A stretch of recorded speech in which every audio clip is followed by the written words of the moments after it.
my mom was almost like she was possessed. Yeah. But your dad at this point must have noticed. Because if she's bleaching your clothes, she's bleaching his clothes too. Yeah, absolutely. So did he just ignore that or what? Towards finishing high school, then our older sister passed on. My parents never went to see my sister at hospital. No. Up to the point where she passed on. No. My father predicted my sister's death. The fact that she would not live, she would die. Like how so? When my father was about to pass on, he actually called me to come back home. He said to me, "No, Zanele, I'm going to die this year. So I need you to take care of my stuff." He also confessed to me to say, "No, Zanele, I'm going to die, but this thing is not only going to affect me, it's going to affect everyone. And no one is going to survive." Which means you guys, I'm going to die, but you are also going to die. You're following me. Yeah. I've been through the most. Been through the most. Thobela batho ka moka sanbonani lochani ra lamogela go Centtwinz TV. That is Innocent Sadiki. My name is Millicent Mashile. We are the Centtwinz. And whether you're watching us on YouTube or listening to us on Spotify or Apple Podcast, welcome. We're so honored to have you right here on I've Been Through the Most podcast.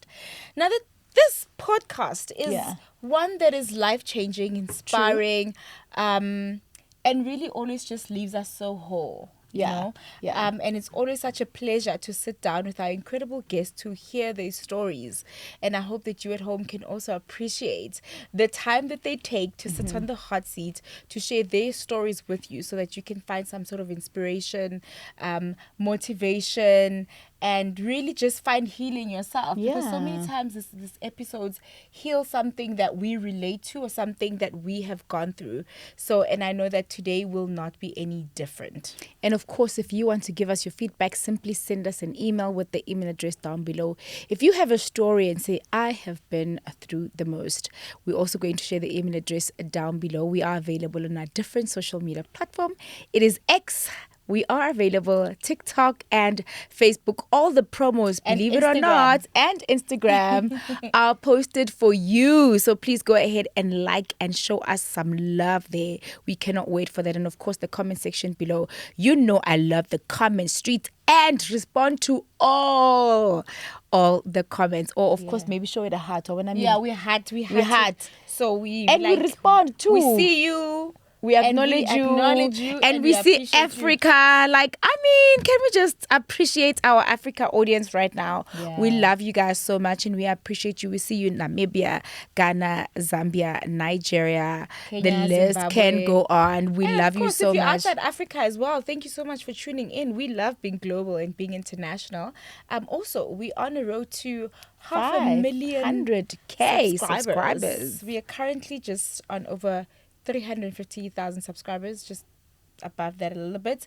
But we're trying to make sure that by the end of 2025, we have reached that huge target of 500,000 subscribers. And it's definitely possible. Let's get into the purpose of the day today. In studio today, we've got Zanele, who is here. Thank you so much for being here. Thank you for having me, ladies. How are you doing? So good. We're so good. We're so blessed. Thank you for our flowers.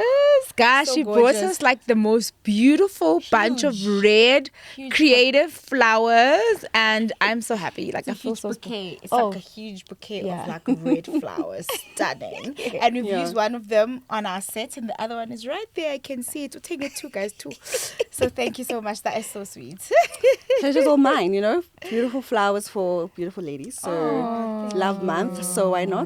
Yes, why Why not? Yeah. Spread some love. Please tell Yes, us a yes. little bit about yourself. All right. Lovely to be here. My name is Zanele Zwane, and I was born and raised in Joburg. I've been here for 30 years of my life. And so I'm from the East Rand of Johannesburg in Nigel, small town, Ituduza.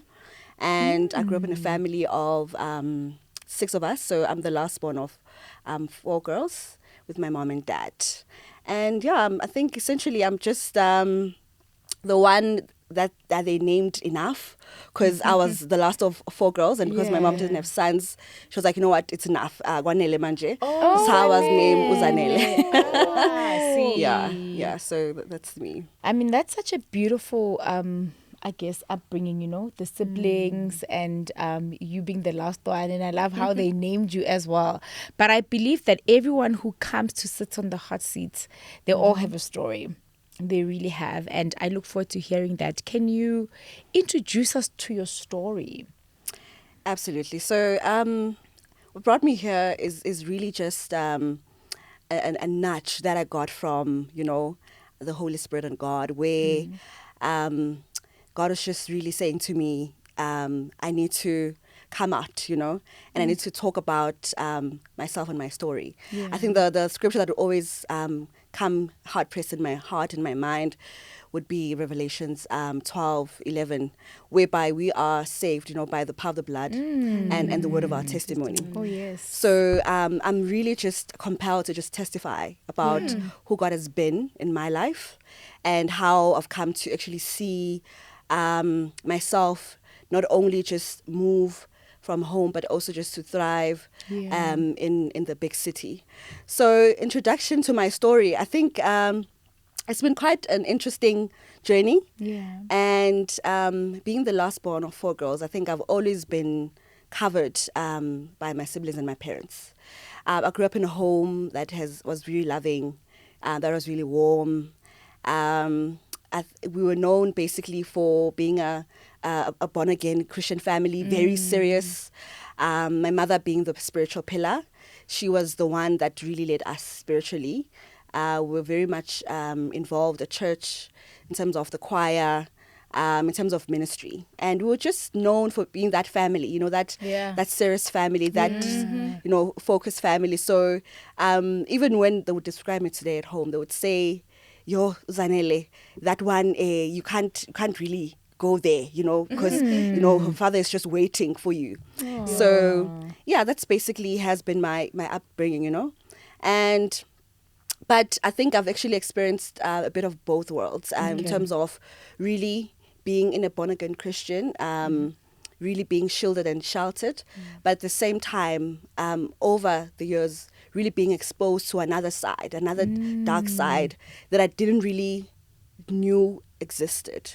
So I think a lot of Christians and born-again believers, we tend to really live in a world where everything is rosy, everything is just okay. Yeah, you know? naive to there's another side. Yes. So I think I've also really lived a life like that, where my life really revolved around home, church, and school, where it was all about serving God, excelling, and also just really being an example to other people. But over the years, the last 20 years of my life have really been quite... I can't even describe it. I can't even describe it. They've really been such a revelation of the fact that, you know, sometimes you can live in a shell, you can live in a bubble, but actually there's so much more that's happening. So much more. Growing up at home, everything was okay. You know, we were a happy family with my 3 siblings and my mom and dad. Both my parents were working and also just really being present. So things went from really being raised in a happy family to now being in a home that was destructive and dysfunctional. So all this started just one day where my mom and my 3 sisters, we went to the mall. And when we got back, I was around 11 years. When we got back from the mall, at home, there was just a different ambience in the room. There was just a different feeling. Yeah. And I remember that evening, there was a storm, a very heavy rain, a lot of lightning. And as a child, I was terrified.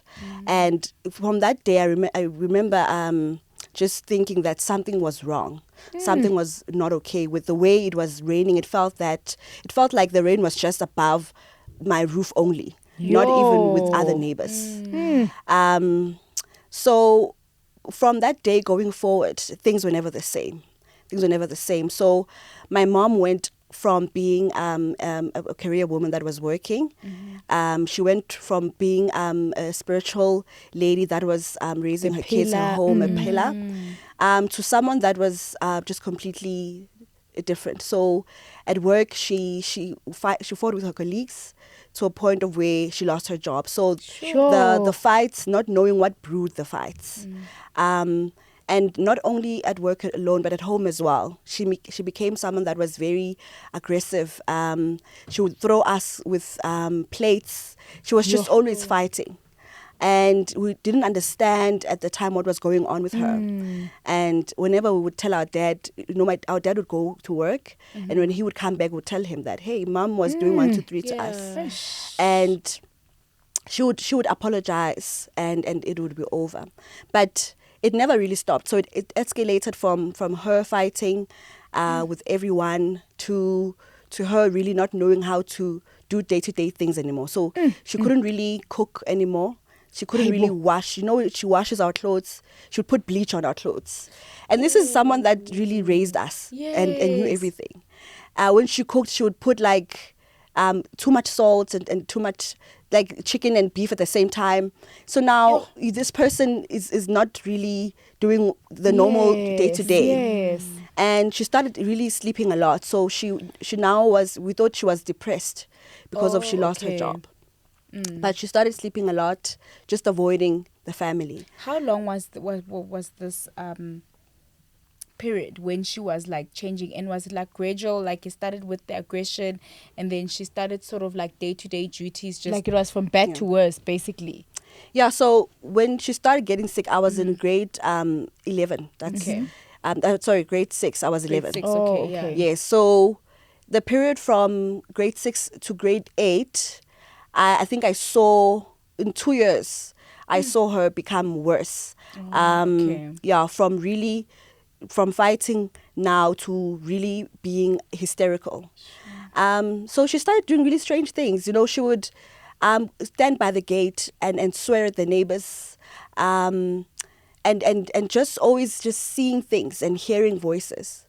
So, but the strange thing was that, whenever we would tell our dad that, mom has been doing 1, 2, 3, he would seem to really not take it seriously. Okay, dismiss it almost, and not see the seriousness in the situation. But does that mean that she was someone different when he was there? Why would he, how does he not notice if he lives with you guys? So he was a person that goes to work early. Okay. Leaves around 6 in the morning and comes back in the evening around 5, 6, and then takes a bath, eats his supper, and goes to sleep. To bed. Okay. So he was really present but not present. Okay. They didn't spend much time together. It wasn't enough for him to see the difference in her, or what? Yes. So he was just really. We knew him as our father, and we didn't really have conversation with him in terms of after work. We can sit and talk with him. It was a matter of, no, he's tired, he's going to go to work tomorrow. So he didn't really get a chance to see what was going on. Yes. Yeah. To get the full experience of how your mom had actually changed, besides hearing from your guys' personal experiences. Yes. Okay, and then she becomes worse, and then what? So now with my high school years, with my siblings, I think we now had to learn to become independent, because now we're not realizing that our mother, we have a mother, but she was almost like she was not there. She didn't recognize us, and we just had to learn to be independent. So between those 5 years being in high school, I remember I spent a lot of time at school, in the library, and I would also be involved a lot at church, in the choir, just to avoid being home. Because at home, the fights were getting worse. My older sister, she moved out. My 2 older sisters moved out because of fighting physically with my mom. To a point of my older sister was burnt with hot water. What? Yeah, so the fights were very, very bad. This is between your sister and your mom? Yes. And my other sister as well. So they moved out when they were still very young. One was 21. The other one was like 17. So they had to now start living on their own because of... That's how bad it was. Yeah. But at this point, I mean, I know you mentioned, Wuti, when she started sleeping a lot, you sort of thought maybe it's like depression and stuff. So at this point, I mean, you and your sisters are a little bit older now. What do you see the situation as? What do you think is wrong with your mom at this point? Do you think she's sick? She's like, like at this point, you must somehow, all of you trying to figure it out, because there's no way somebody can change this drastically in such a short period of time. So what do you and your sisters think it is at this point? Yeah, so I would say that my mom was almost like she was possessed, right? Because I was very close with her. I went to church with her. I held her hand. I was almost like, you know, it's my kuku like a mama. So I could see that she was not herself. Okay. Because the fact that she was speaking alone, she was almost like hallucinating. She was seeing stuff. And hearing voices. Yes, I knew that it's either she was possessed or under some kind of spell, because I could see the difference that that is not my mom. We were living with almost like an imposter at home. Sure. Yeah. But your dad at this point must have noticed, because if she's bleaching your clothes, she's bleaching his clothes too. Yeah, absolutely. So did he just ignore that or what? So I think he ignored that because he knew what was happening, but he didn't want to say. Okay, you know, makes sense now. Yeah. So, in as much as my sisters moved out, I was left with my other sister. She's like a year older than me. Okay. So when I was 16, she was 17. So you are the babies. Yes. Yeah. So we remained at home, and towards finishing high school, then our older sister passed on. But she passed on in a very strange way. Yeah. So with her as well, How old was she? When she passed on, she was 28. She was young. She was young. Yeah. So before she passed on, she just suddenly got sick. So she came back home because she moved out. She came back home for like 1 week, and then the following week she got really sick, and she asked me to take her to the hospital. I accompanied her mainly because of half the time there was no one at home, so mom was always sleeping. My other sister was outside playing, and dad was at work. So I took her to the hospital and left her there. So when my dad got back, I told him that, okay, I took sisters to the hospital and we need to go and see her, you know. And he would refuse to go and see her. So my parents never went to see my sister at hospital. No. Up to the point where she passed on. No. So, and the strange thing is the fact that my father predicted my sister's death. The fact that she would not live, she would die. Like how so? So she just said, I could say he just said, your sister is not going to survive. And when I would ask him, okay, why are you not coming to visit her? Why are you not seeing her? This is your child, this is your daughter. And he would be dismissive. So that for me was very strange, the fact that he predicted her death like that. And she was fine. Your sister was fine. She was fine. It's a matter of, I'm not feeling well today. Yeah. Take me to hospital. And she never came back. Yeah, so she stayed in hospital for a week, which means she stayed at home for a week. She stayed in hospital for a week, and then she passed on. 2 weeks. Yeah. What was the symptom? What was wrong? Did you just feel something is wrong? Like what? So her body, I think, was just failing her. I don't know if it was liver failure, but her eyes were yellow. So that's like a symptom of jaundice, right? Okay. And she was not like an alcoholic or a drinker. Her eyes just became yellow. And that's when she went to hospital, So it was really strange. We can't even explain it today, what the cause of death was. Okay, so then they didn't go to see her in hospital, but now she has passed. How are your parents now? How's your dad? Is he mourning? Is he crying? I mean, they should be shattered. This is their daughter. what's the situation like? So there was no period of mourning. I think life just went on. Life just went on.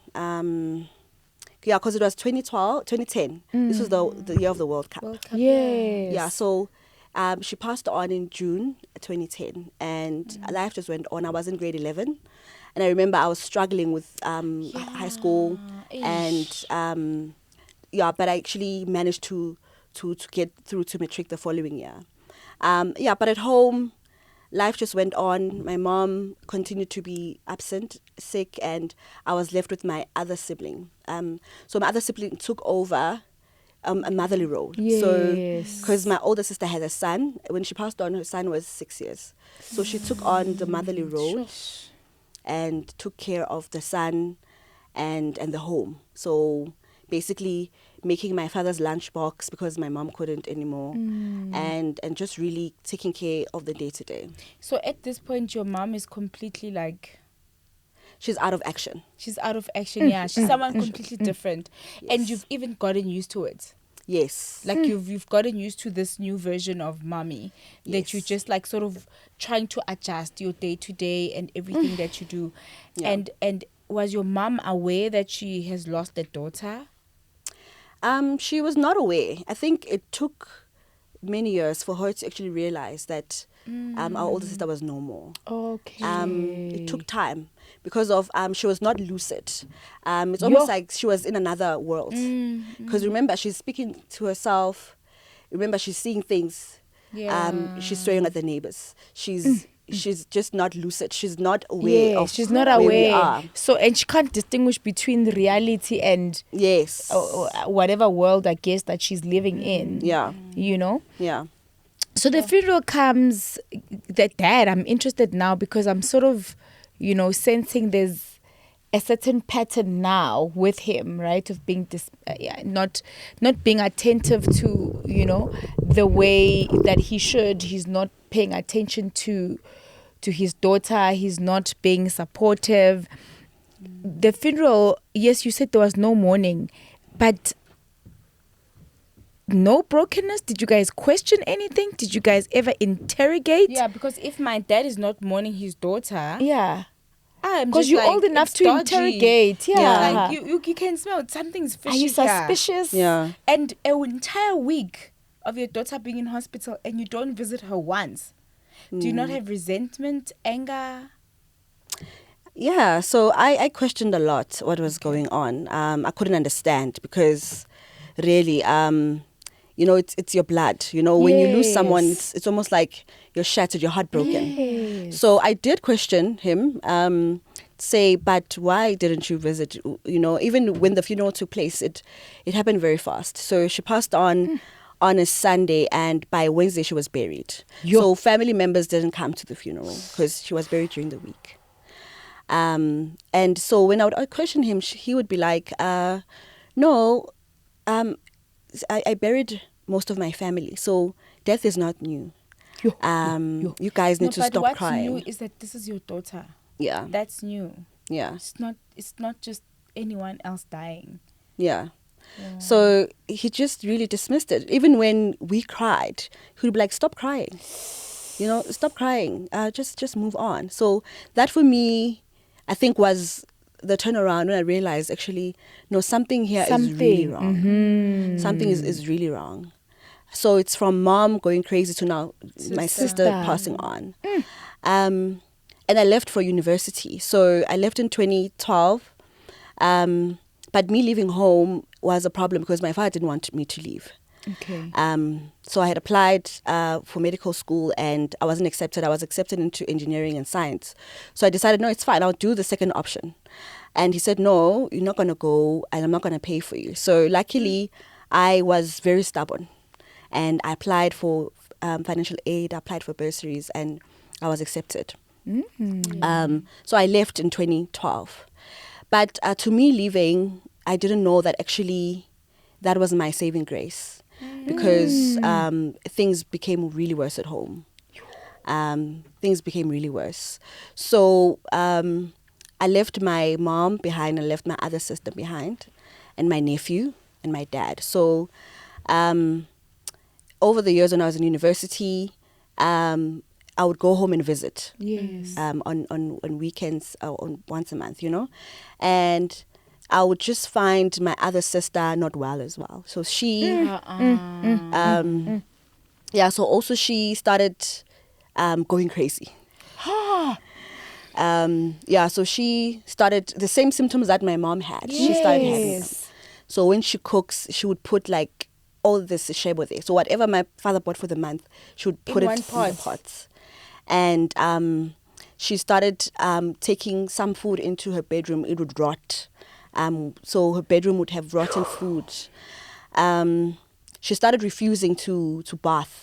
So I would find her like really dark, and she wouldn't bath for weeks and days. And you know what she would say? She would say, yeah, no, they're going to take my intilayami and use it for muti. So they're going to use my dirt for So is witchcraft. that why she didn't want to bath? She didn't want a bath. And I think the other time when I came back home, she wasn't there. So I came back home on a Friday, and my mom tells me, okay, Busi's not here. She hasn't been sleeping at home for like 2 days. So she disappeared. And I had to look for her. I looked for her. Luckily, I knew her best friend. Okay. And found her best friend's phone, called her. Then best friend told me that they're at a tavern. So I found them at a tavern. She was happy. She was actually very fine, But it was so unlike her to disappear for 2 days, not sleeping at home, So I took her back home, and I remember how she would say to me that she wants to leave. She wants to run away from home. She wants to leave. So I couldn't understand to say, okay, what's going on? Why does she want to leave, And my sister was very popular, the one that we are 1 year apart. Very popular. Everyone at home knows her. Very bubbly person. Everywhere she goes, she has this infectious energy. She would just make people happy everywhere she goes. But I could see the light just dimming away from her. She stopped going out from home. She stopped going to church. She started sleeping a lot like my mom. And now I'm now caught up to say, this is now really hectic. I remember going back to Res. This was in my postgraduate years, and she wanted to... Did you find your sister? I did find her. Okay. Yes, okay. yes, Oh, yes, oh, she okay. did say. Sorry, I missed that. Yeah. Yes. Then you took her back home. Yes. Okay. Yes. So when I went back to Res, right, I think I would always try to actually not carry the brokenness that I come from. Yes. So I would always go to Res, knowing fully well that I've left a very hard situation at home, and I've left her behind, and that used to really break my heart because my sister had such a long life ahead of her, but now she was stuck in terms of being a mother to my nephew. And now being a wife to my father, because my mom was no longer present. Yes. So I guess she had to step in. She had to step in. No choice. Yes. And so because of, I thought maybe it was just too much for her, I tried to really seek help for her, take her to hospital, take her to counseling, take turns with her. So in as much as she took custody of my nephew, I also took custody of my nephew over the years when my sister started getting sick.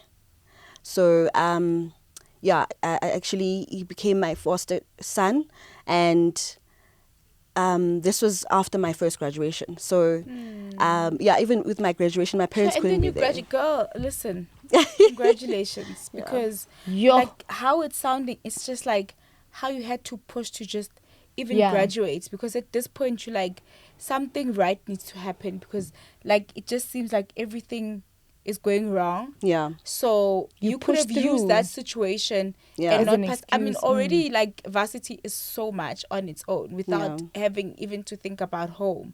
So anyone could have dropped out at any point. Yeah. So I commend you for that. Wow. Yeah. Sure. Yeah, no. Thank you so much. I think I really feel like I didn't have a choice because deep down inside, I understood what the situation was like at home. And I think I was just afraid to go back. I was just afraid to go back. So I had to make schoolwork. So in as much as being in varsity was my saving grace, that's where I got born again and I got baptized. And I started really serving in the church. So I continued with the seed that my mom planted, you know, and I continued to really serve.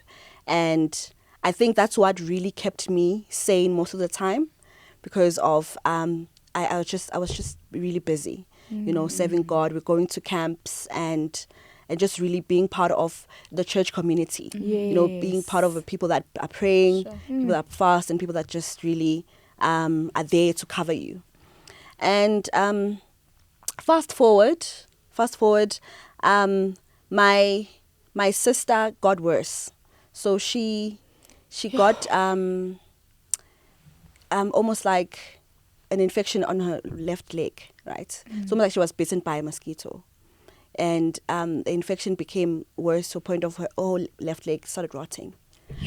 And I took her everywhere. I took her to doctors. I took her to specialists.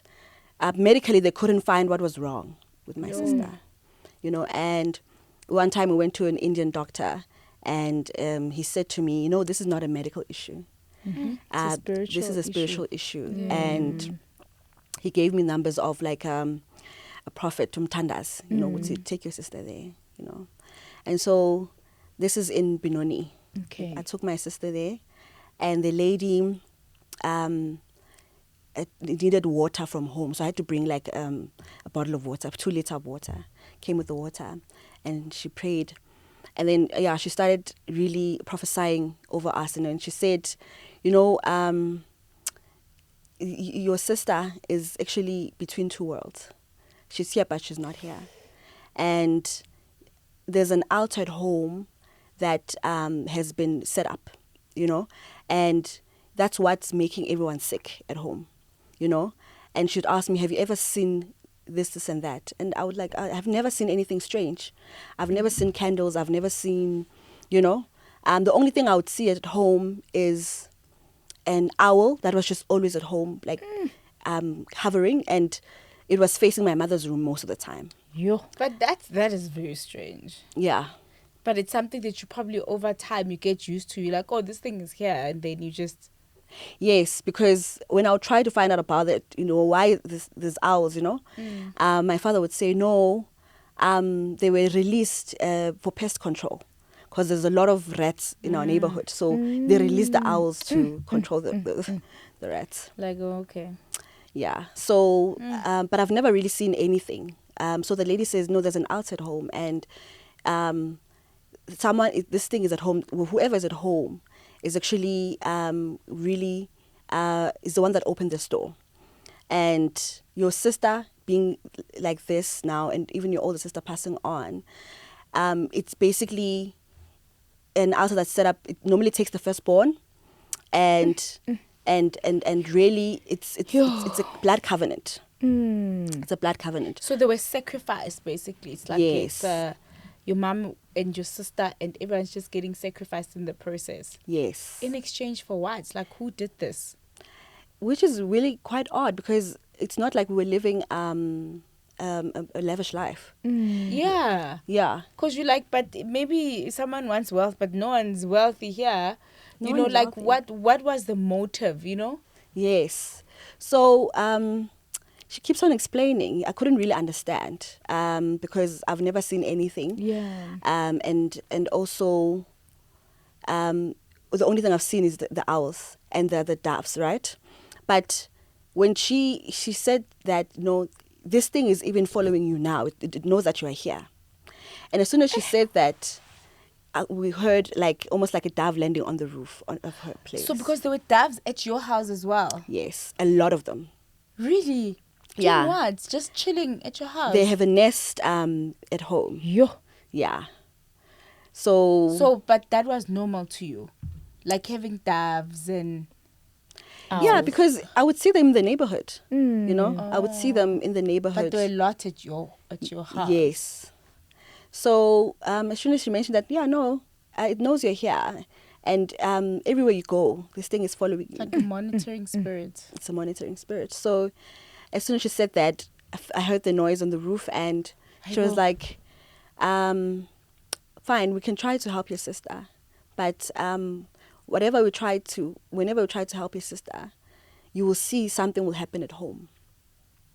Okay, so when she gave my sister something to apply on her leg and something to drink, and and when my sister started taking the prescription, the meds, my father started getting sick. So he started now resembling. My father has always been a very strong man. In the neighborhood, it was known. He was a hardworking man, very hardworking. But whenever I would try to seek help for my sister, then he would get sick. For example, he lost weight. He went from being a big guy to lost a lot of weight. And also he started being a guy that is hysterical as well. So whatever anger that my mom had, now my father has that same anger. So he's now taking some of these things that were in them, or these spirits, they're now coming to him. Yes. It's almost like they're reversing, or they're going back to who, I don't know. Yeah, so at this point, are you like, this is witchcraft or what? Like, it's like some black magic happening here. Yeah. And then, so I'm sure you're putting 2 and 2 together. You're like, that means our dad is involved because he was the only person that was not affected. Yeah. And then he's the only person responding to when your sister is getting help. Yeah. So how does that change the story? Because that's a plot twist. That really sort of like made me very angry, because I would always question him, right? But I was very suspicious of him. Whenever I would try to get help, right, he wouldn't really be involved. So when we tried to get help for my mother, so we would call the pastors at home, he would chase them away. We would call family members at home, he would chase them away. And even for my sister, whenever we would try to get help, my sister sometimes will be in hospital for 3 weeks. And because she was diagnosed with bipolar and schizophrenia.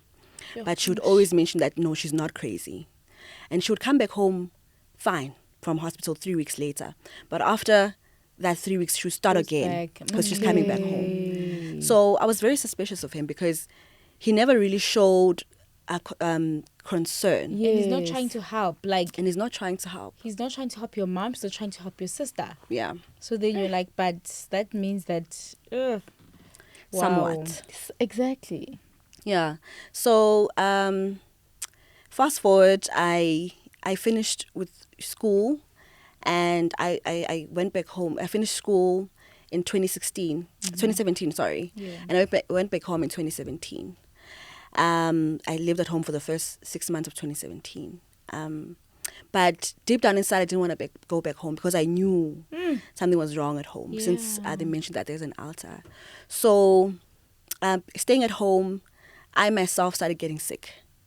So I became a person that physically, it was almost as if something is always just pinching me, right?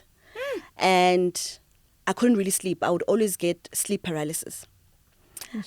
So, when you try to wake up and you can't wake up. Something's holding you down. And also... That thing is not nice, eh? So it would happen like how often? Very often, almost every night. What? Whoa. Very often. So I started becoming... So it's like you're fighting spiritually every night. Yes. So I became a person that really doesn't sleep.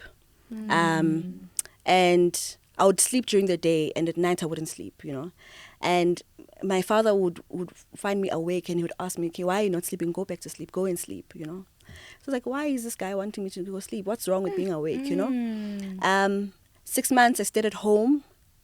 But then I decided after 6 months that year, I was like, you know what? I cannot do this. I'm going to leave. So after graduation, I didn't have a job. But I left Duduza and I went to live in Soweto. So I found a back room and I was like, I can't stay in that house. I left. How's your sister at this point?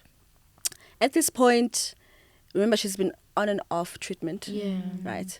So at this point now, she's becoming less and less responsive. So her leg didn't really get better. and she became a person that doesn't leave the house anymore. She's almost like trapped at home. She's also spending a lot of time in her bedroom, and she became less responsive. She doesn't really speak as much, you know.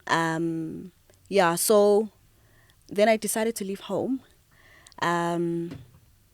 And from leaving home, living in Soweto, after staying in Soweto for like 1-2 months, and then I got a job and I moved to Rosebank. So things seemed to go okay whenever I was not at home. But whenever I would go home, you'd start to feel different and go through spiritual attacks. Yes. Yeah, so, but I was still quite active in the church. So I'd always be trying to getting my pastor to go home to pray for my mom and my sister. Yeah, and we were all in the same church. My mom and my sisters were all in the same church. Okay. So as the years went by, I moved on and worked, and I still continued to take care of my sister. And my other sister also tried to start to help. The one who left when she was 17. But also she started also getting into can I say, what's this word I'm looking for? Ancestry. Yes. So she started getting into ancestry because she got married into a family that goes into ZCC Church. Remember, all of us at home were charismatic Christians. Yes. And she started getting, she got married to that family. And over the years, she got into an apostolic church. And eventually she said, no, she needs to go in Twasa. Because of, she needs to try and help the people at home. And the only way to help the people at home is for her to Twasa.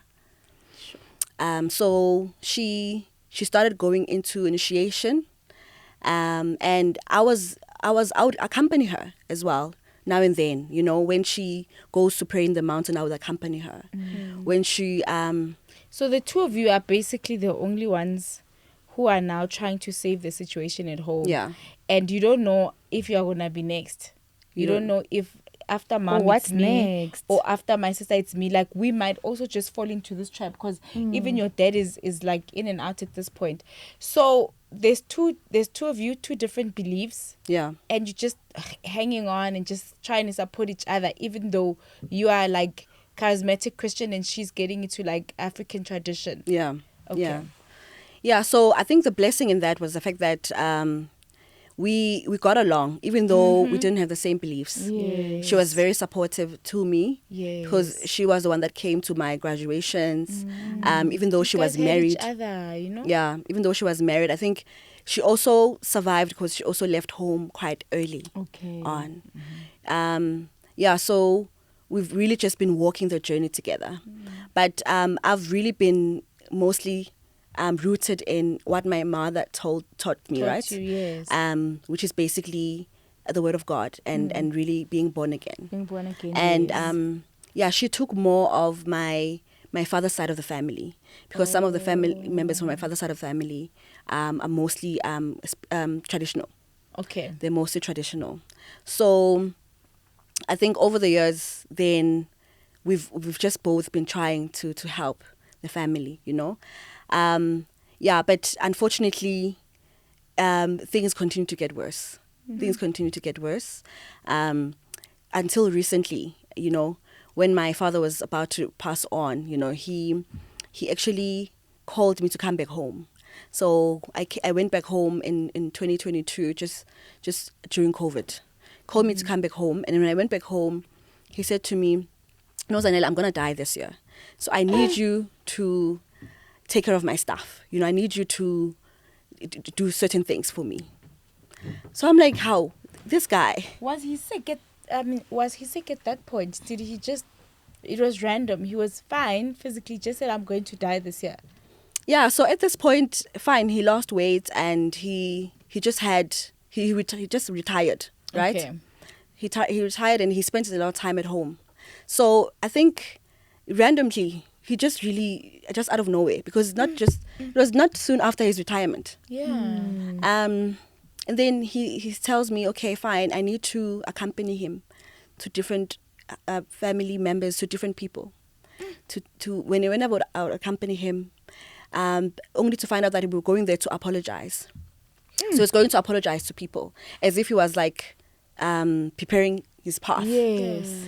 You know, so when we apologize, now I'm starting to find out really like, Haibo, this guy I've known all my life, you know. He apologized to one family.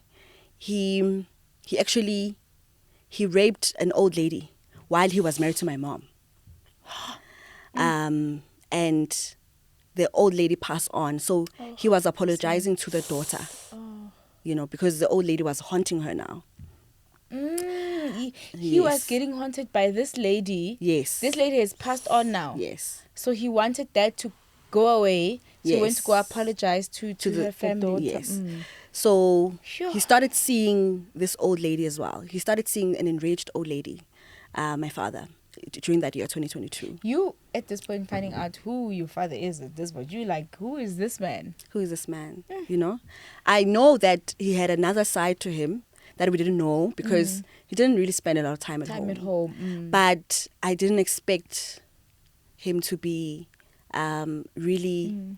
I didn't expect him to be really capable of such. Yes. You know, because he's in as much as he was an absent father, but he was actually really present in the family, in the extended family. To a point where whenever people had problems, they would come to my father for help, financial help. You know, whenever family members were sick, they would call my father. So for them to find healing. So he also had a healing power, my dad. So he was known as that man that, you know, whenever you go to my dad, he was very helpful, you know. But at home, he was a different guy. Person, He was a different person. So I went with him, and then he gave me his stuff and gave me his banking stuff and his banking details. Say, this is my bank pins, my employer, this is my provident fund. So this is what you need to do when I pass on. And he didn't have a policy. So at the time he says he's going to do a cash funeral, right? But he got his retirement money. So he was like, okay, fine, you will get my money to bury me from this money. Yo. Yeah. Girl, you are like... Is that not traumatic to even hear? He can't imagine. Imagine he's preparing his funeral. At this point, you don't even care about the money. Like, even someone gives you a PIN number, like, oh, yeah, there's money in here. You know, there's a couple of millions, bury me. I think at that point, you actually don't even care about the money. You're like, what is happening here? And you believed that he's dying too? I mainly did believe, you know, because I think we've all heard that, you know, when a person is about to pass on, they start seeing people that have passed on. And so he started resembling that. Also, I could see a different man. Knowing my father, he was a guy that always woke up. He always wakes up, even when he was retired, always wakes up, makes breakfast and starts working. So at home we had all kinds of tools, from drilling tools. He could build at home from scratch, engine. He was very handy. He was a fitter and a turner. Okay, yeah. So even when he was retired, he was working. Very busy at home the whole day. Yeah. Yeah. So when he started getting sick, he stopped working. Okay. He would now sleep or sit outside, and also he wasn't a person that ate everything. He had diabetes, right? But during that time, he was eating everything. You know, he was eating everything. So I knew that, no, man, this is not, yeah. So I believed whatever he said, and I would act on it. But I think my only challenge was the fact that I was the last born at home.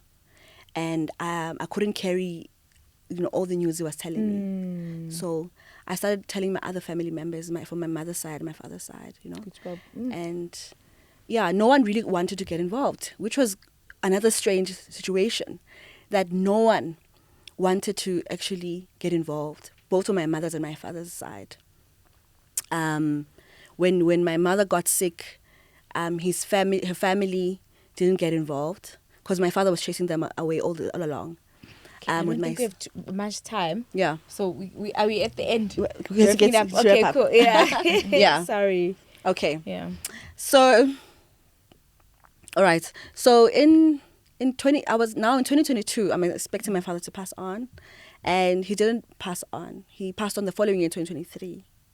But he prepared us for his death, right? He already prepared me for his death, and when it happened, I was already prepared. But before it happened, he also confessed to me to say, "No, Zanele, this thing, I'm going to die, but this thing is not only going to affect me, it's going to affect everyone. And no one is going to survive. Hey, Which means you guys, I'm going to die, but you are also going to die." you're following me. Yeah. Like what thing? What did he do? So I asked him, "What did you do? Yes. Utwele, or what did you do?" Yes. You know? He doesn't say. He doesn't say. And I'm just like, you need to tell me, what did you do? Yes. You know, at least Because you've suffered for all these years. Yes. So I try to really appeal to him, say, you know, the fact that you are remorseful and you are apologizing, and God can still save you. You know, Yes. you can still save you. The fact that you are confessing, and I'm sure you tried from your faith background. You're just like, I tried. that there's grace, I tried. Just You repent. know, I tried, and post my father passing on in 2024. And then my sister passed in 2023 was my dad. 2024 now was my sister. And I'm so sorry about that. so it really felt like whatever he was saying. I'm like, now it's like, you like Yeah. this thing And you is just buried actually your just dad. happening. What he was saying, Guti, everybody's gonna die, and then she follows him, and I'm sure at this point you're like, oh no. Yeah. So I'm like, it's almost like a nightmare that doesn't want to end, you know. But, you know, over the years up to where I am now, I'm coming to realize that if it wasn't for God, you know, God has really been present in all of this, because for my mom to still be alive now, even my other sister, yes, we've been through hell and back, right? But my faith has actually been much more amplified, because I've seen live what God can do, you know. And you know, some people take it lightly, you know, sometimes going to shrines to consult, or going to slaughter, you know, getting into covenants with family, and not knowing what is actually being continued, you know, what doors are being opened, you know. And I think that's really one thing that when I've just been praying to God, I've just been really resentful to say, but God, you know, my mom has been serving you and loving you, and she has been really faithful. And you've seen that we've been really serious about really following your teachings and your word and ministering to people. But why have you forsaken us? You know, I've just been asking God, why have you forsaken us? How could you allow this to happen? You know, and He hasn't forsaken you. Yeah. It's just your journey. Yeah. You know, this is part of your journey. And sometimes you go through things and it does feel like he's not there, but he is there. Yes. That's why you're still standing. That's why you've got the courage to still talk about your story and to testify of his goodness. And that's why your mom, you know, is still alive. And this battle is not ours. Yeah. You know, it's of the Lord. And sure. Wow. Where's your sister now? Your other sister? So my other sister is actually back at home. She's back at home from her marriage, and she's still really pursuing ancestry, right? So what do you mean from her marriage? Is she not married anymore? Yeah, no. So things did not work out, mainly because of the different belief systems, you know. I think when you are, let's say I'm a born-again Christian and I get married to a pastor, and then 3-4 years down the line I say, I think I have a calling. And then you change, yeah. Yeah, some It's people a lot. can't really handle that. You know, some people can't really handle that. And I think now where we are is the fact that really being back at home and starting over. But I remember just really asking God to say, God, you cannot really forsake us, because we are your children. Yes. And if truly you are God, you need to really show yourself. And I remember just hearing the word of God to say that, you know, he doesn't want me mixing him with other things. He doesn't want me seeking help Yes. from other people. places. Yes. You know, because sometimes when you're desperate for someone's healing, You go everywhere. Yeah. you go everywhere. You go everywhere. And he was like, no, Zanele, I don't want you there anymore. What happened with your sister? Is she now converted back to Christianity, or is she still Yeah. operating under, the traditional calling? So my sister is actually now back at home, and she's also just not been herself as well, because having just lost a father, a sister, a marriage, and now coming back home, I think it hasn't really taken. It just hasn't Yes, been. it's Yeah. still. Yeah, but my relationship with my sister now hasn't been okay since my father passed on. Because I think it was mainly the fact that I'm the last born at home. She's older. The fact that why did my father come to me and not her? So I think from 2020 to 2025 now, things have not been okay. Sure. But I'm still really trusting God for her deliverance and really for the reconciliation. Yeah. Yes. So you're not staying in the same house with your sister? Not staying in the same house. Okay. Yes. And so she's staying with your mom now. She's staying with my mom and my nephew. And your nephew. Yeah. So how's your mom now? My mom is a lot better, I can say, Okay. compared to previous years. Okay. She's a person that I can have a conversation with. She's a person that I can actually cook with and sit with. She's quite different now. And I can say that she's actually even been willing to come to church with me. Wow. Sure. Sure. It's almost as if the stronghold over her has been broken. Yes. So that's my mom, and my nephew as well. He's 21 and he's looking forward to going back to school. So I've just really been trusting God, the fact that for that full deliverance, because really believing that a new bloodline can come out of us. Come on, Yes. already. I mean, already. Yeah. From your mouth to God's ears. I mean, it's done. You know, just by the blood of Jesus. Continue to confess that, and by faith, know that you bring in a new bloodline. You bring in a new covenant completely. I mean, where are the owls and the barking doves? And the doves. Sure. So there's still one owl whenever I go home. I would still see, even though it's no longer nesting, but I would still see passing by, Sure. The owls are still there. And I think... You mean the doves? The doves, the doves are still there. And I really think that is where the altar is, So mine right now is to really be a generational curse breaker. Yes. And in as much as I've had this revelation of what has been happening, what is going on, but it's basically in as much as I'm asking God to rebuild the ancient ruins, and to really crown us with that beauty, but I'm also really steadfast to say, God, use me, to start a new covenant with you. Yes. And to break down any strongholds and any agreements that we made. Yes, that's it.